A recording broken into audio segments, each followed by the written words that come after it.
Kamusta mga kababayan? Welcome back to my channel. Welcome back to Joseph Vlogger. Alam nyo kung nasan ako ngayon. Nandito ako ngayon sa National Telecommunications Commission para ipablock yung aking cellphone na ninakaw sa akin habang ako ay natutulog sa bus. Alam nyo, hindi ko na sana gagawin tong bagay na to dahil panahon, oras, gastos din ang kailangan nyo dito. Pero worth of 24,000 kasi yung phone ko at saka andun yung mga memories ko, lahat ng mga kailangan ko, 'di ba? So ito man lang makabawi man lang dun sa magnanakaw na nagnakaw ng phone ko, ipa-block ko yung aking phone. So ang ibig sabihin kasi noon, yung SIM card noon, yung dual SIM na yun, hindi nagagana yun. So mapapakinabangan niya pa rin yung phone kapag connect siya sa Wi-Fi. Pero syempre kahit papaano, 'di ba? May stress din yung tao na yun dahil hindi niya malalagyan ng SIM card yung phone ko. Eh paano kung binenta niya yun, di ma-stress din yung pinagbentahan, magrereklamo sa kanya. Hindi nakabawi, di ba?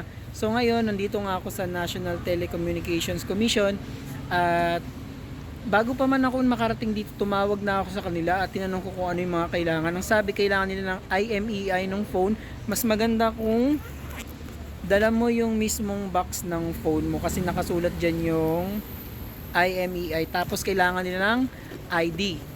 So, second option naman, pwede kang mag-email sa kanila, pero kailangan mo mag-provide ng incident report, tapos affidavit of loss. Medyo mas magastos yun, kaya mas okay nang pumunta ka dito, kasi ang kailangan mo lang is yung lagay ng phone mo, kung may resibo ka, mas maganda, and yung ID mo. So, balitaan ko kayo kung ano yung mga susunod na mangyayari. Let's go!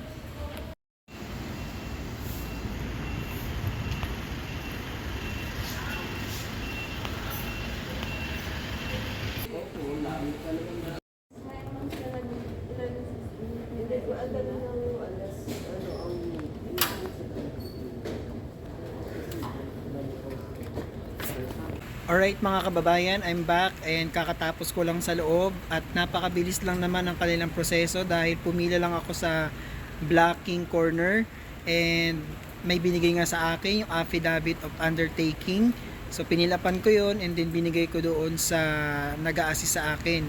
And then sinerox yung box kasi wala ako yung resibo naiwala ko yung box. Importante, kung wala kang box, yung resibo.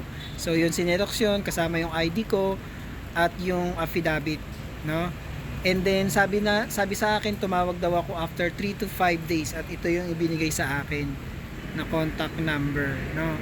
Ang mangyayari daw doon kapag na-block na daw yun, hindi daw magagamit yung SIM card noon. So hindi matatawagan, hindi matatawagan, matetext, pero pwede siyang kumonek sa Wi-Fi.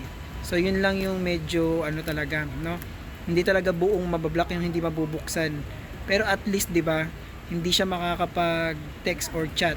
So kung if ever man na i-benta niya 'yon, so problem din 'yun na pagbentahan, magrereklamo sa kanya. So nakabawi tayo kahit papaano. Worth it yung pagod pagpunta dito sa National Telecommunications Communication. So maraming salamat sa pagtutok ninyo at sa panonood sa aking channel. God bless us all.